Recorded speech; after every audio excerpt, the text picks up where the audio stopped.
Good morning बच्चों। आइए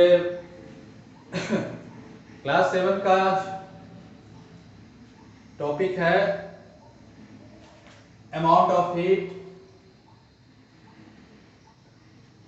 इस वीडियो के माध्यम से आप लोग को मैं बताने जा रहा हूं, ध्यान देंगे। अमाउंट ऑफ हीट, ये टॉपिक है हमारा, अमाउंट ऑफ हीट यानी ऊष्मा की मात्रा।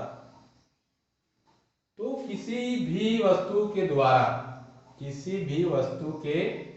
द्वारा ऊष्मा को ग्रहण करना या ऊष्मा को मुक्त करने की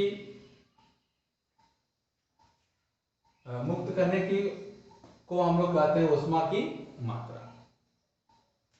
तो किसी भी वस्तु के द्वारा ऊष्मा को ग्रहण करना या मुक्त करना उसके कुछ बातों पर निर्भर करता है, जो 3 चीजें हैं आपको, ये 3 बातों पर निर्भर करता है। पहला क्या है? मास ऑफ ऑब्जेक्ट, वस्तु का द्रव्यमान। तो इसमें क्या कह रहा है कि वस्तु का द्रव्यमान, जितना वस्तु का द्रव्यमान होगा आपको ऊष्मा की, उसमें उतना ही ऊष्मा आपको अवशोषित वो करेगा। वस्तु यदि कम है तो कम ऊष्मा अवशोषित करेगा, अधिक है तो वह वस्तु का द्रव्यमान यदि अधिक है तो ऊष्मा की भी मात्रा अधिक देना होगा। जैसे मान लिया जाए कि ये कटोरी पानी और एक हांडी पानी, दोनों का में वस्तु का जो द्रव्यमान है अलग अलग। कटोरी में पानी जल की मात्रा कम है और इस हड़िये में जल की मात्रा अधिक है, तो निश्चित रूप से कटोरी को पानी गर्म करने के लिए आपको ऊष्मा की मात्रा कम देना होगा और इसको गर्म करने के लिए ऊष्मा की मात्रा अधिक देना होगा। तो ये है वो आपका मास ऑफ ऑब्जेक्ट यानी वस्तु का द्रव्यमान। Change in the temperature of the object यानी वस्तु के ताप में परिवर्तन।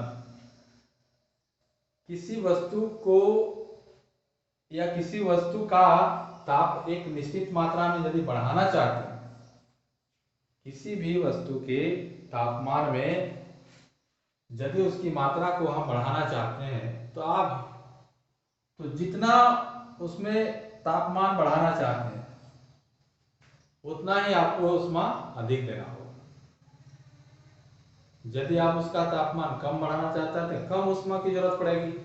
यदि आप उसको अधिक गर्म करना चाहते हैं तो ऊष्मा की मात्रा भी अधिक देना होगा। जैसे लोहे को गर्म करना, यदि लोहा को पूरा लाल करना है गर्म करके तो उसको ऊष्मा अधिक देना होगा।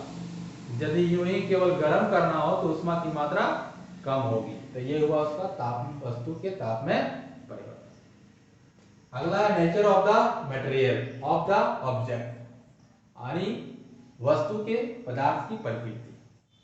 यानी जो वस्तु हम लेंगे, बहुत सारे वस्तु है, तो वह वस्तु का प्रकृति कैसा है यानी उसका गुण कैसा है, उस गुण के आधार पर वो ऊष्मा को या अवशोषण करेगा या फिर ऊष्मा को वो मुक्त करेगा। जिस प्रकार का उसका प्रकृति होगा, प्राकृतिक गुण जिस प्रकार का होगा, उसी प्रकार से उसको ऊष्मा की आवश्यकता होती है, उसी प्रकार से वह गर्म होगी या फिर वो ठंडा होगी।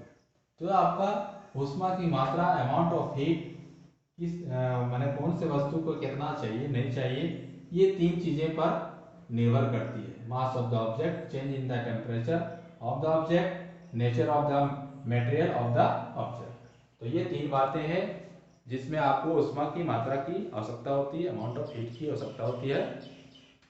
तो आज का क्लास मैं यही सफर करता हूँ। धन्यवाद।